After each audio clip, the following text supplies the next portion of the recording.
Bernard Biancarelli, bonjour. Vous travaillez dans une maison d'édition en Corse sur des écrits, beaucoup d'écrits concernant la Corse. Pouvez-vous nous parler de votre société?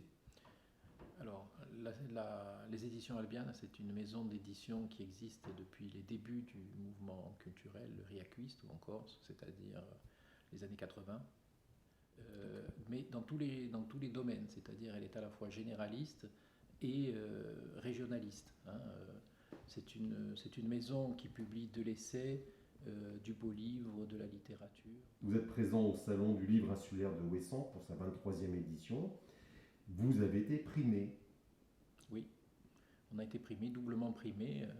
On a reçu le prix Science pour un livre très courageux qui s'appelle Les autres en Corse de Lisa Terrazzoni. Et je suis très heureux que ce livre ait eu le prix parce que c'est un sujet de société très important en Corse à mon sens.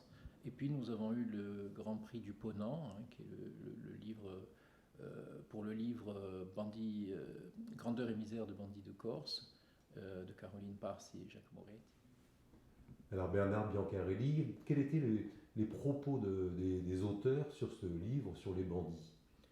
Alors, le propos, c'est d'essayer de rendre complexe quelque chose qui est très donné comme très simple, c'est-à-dire une image, un archétype, celui du bandit. Donc les auteurs ont travaillé autour de différents thèmes pour construire le livre. Quels sont-ils? Alors, la première des choses, c'est expliquer ce qu'était un bandit avant que le bandit corse n'apparaisse, hein, les bandits dans l'histoire.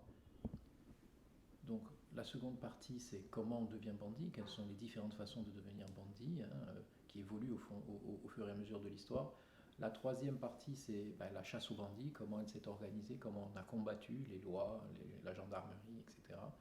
Et enfin, la quatrième partie, c'est toute cette imagerie, comment elle s'organise, comment elle est née, comment elle perdure. C'est donc un ouvrage qui ne fait pas l'apologie du bandit. Loin de là. Loin de là. L'idée, c'est de montrer la complexité d'un sujet malgré les images. Combien de temps de travail pour deux auteurs sur un tel ouvrage? Ouais, il y a pratiquement 10 ans de travail. Et après, l'organisation du livre a été très particulière puisque c'est un livre qui est composé pour que chaque fois qu'on ouvre le livre, on ait quelque chose à lire d'intéressant. Merci beaucoup Bernard Biancarelli et puis bon salon. Merci à vous et bon salon aussi.